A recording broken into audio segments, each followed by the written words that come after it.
Hello friends. Hope today was a good trading day. But I think நான் நிறைய ட்ரேட்லாம் எனக்கு கிடைக்கிற மாதிரி கிடைக்கல.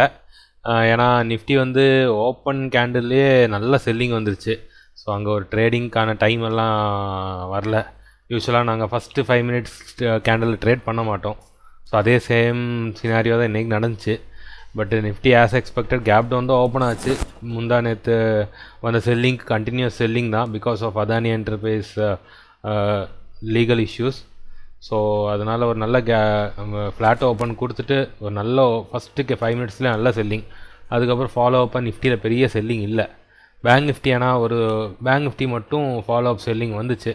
அது மட்டும் ஒரு 2 ட்ரேடு பேங்க் நிஃப்டியில் கிடச்சிது. வேறு எதுவுமே பெருசாக இன்றைக்கி ட்ரேட் இல்லை. ஸோ ப்ராப்பராக இன்றைக்கி டிசிப்ளினோட ஷார்ட் அடிச்சிருந்தால் மட்டும்தான் இன்றைக்கி ப்ராஃபிட்டபுளாக இருந்திருப்போம். இல்லைனா கண்டிப்பாக இன்றைக்கி லாஸிங் மேக்கிங்காக தான் இருக்கும். பிகாஸ் நிஃப்டி பாருங்களேன், ஃபுல்லாகவே இன்றைக்கி ரேஞ்சுக்குள்ளேயே தான் இருந்துருக்கு, கம்ப்ளீட்டாக ரேஞ்சு. ஸோ இந்த ரேஞ்சுக்குள்ளே வந்து as a buyer we can't do trade and make profit. Sellers இன்றைக்கி நல்லா ஸ்ட்ராடல் போட்டு they have made huge profits. So நான் எடுத்த பேங்க் நிஃப்டி ட்ரேட் மட்டும் இன்றைக்கி காமிச்சு தரேன்.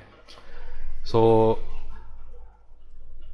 Bank Nifty first 5 minutes candle ஒரு லோ மேக் பண்ணிச்சு. So we are waiting for the low to broken or this high to broken. So கடைசியில் பார்த்தா ஒரு 20 minutesல வந்து 9:30 கேண்டலில் லோ ப்ரோக் ஆச்சு. லோ ப்ரோக் ஆனோடனே we took the short trade and nicely we booked around 100 points in the short position.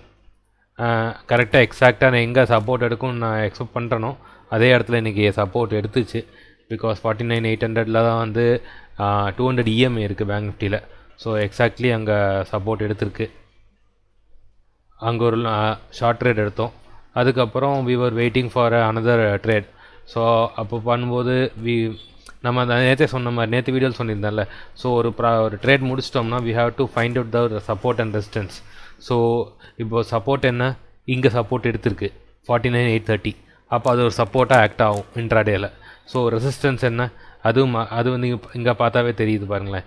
10 o'clock to around 10:35 half an hour வந்து ஒரே இடத்துல ரெசிஸ்ட் ஆகிட்டே இருந்திருக்கு. ஸோ ஒரு சின்ன ஃபால் கொடுத்துருக்கு. ஸோ அப்போது வந்து இது சப்போர்ட் வந்து இன்டாக்ட்னு, இந்த ரெசிஸ்டன்ஸ் வந்து இன்டாக்ட்னு தெரிஞ்சு போச்சு. So we have to trade only below this support level or above this resistance. இதுக்கு நடுவில் சுற்றிக்கிட்டு இருந்துச்சுன்னா வி கான்ட் ட்ரேட். அதே தான் நம்ம வெயிட் பண்ணிகிட்டே இருந்தோம். திடீர்னு வந்து ஒரு 9, 10, 11 o'clock கேண்டில் வந்து இந்த ரெசிஸ்டன்ஸை உடச்ச உடனே நாங்கள் லாங் ட்ரேட் எடுத்தோடனே அனதர் ஒரு 200 points வந்து நீட்டாக கேப்சர் பண்ண முடிஞ்சது. ஸோ 50-500 வரைக்கும் தான் ஆக்சுவலாக டார்கெட்டு நேற்று கன்சால்டேஷன் ரேஞ்சு. ஸோ கரெக்டாக அந்த டார்கெட் அச்சீவ் ஆகிட்டு again it gave when to sideways. So இந்த மாதிரி ஒரு 2 ட்ரேட் மட்டும்தான் எங்களால் இன்றைக்கி ஃபைண்ட் அவுட் பண்ண முடிஞ்சது. But we are in good profitable day because we capture around 300 points in Bank Nifty. We didn't get any trade in Nifty. So we ended in a green note today also. So இந்த மாதிரி டிசிப்ளினோட free time டேரெக்டாக வந்து பிளாங்காக trade short இன்றைக்கி நிறைய பேர் அடிச்சிருக்காங்க. So they have all in losses today.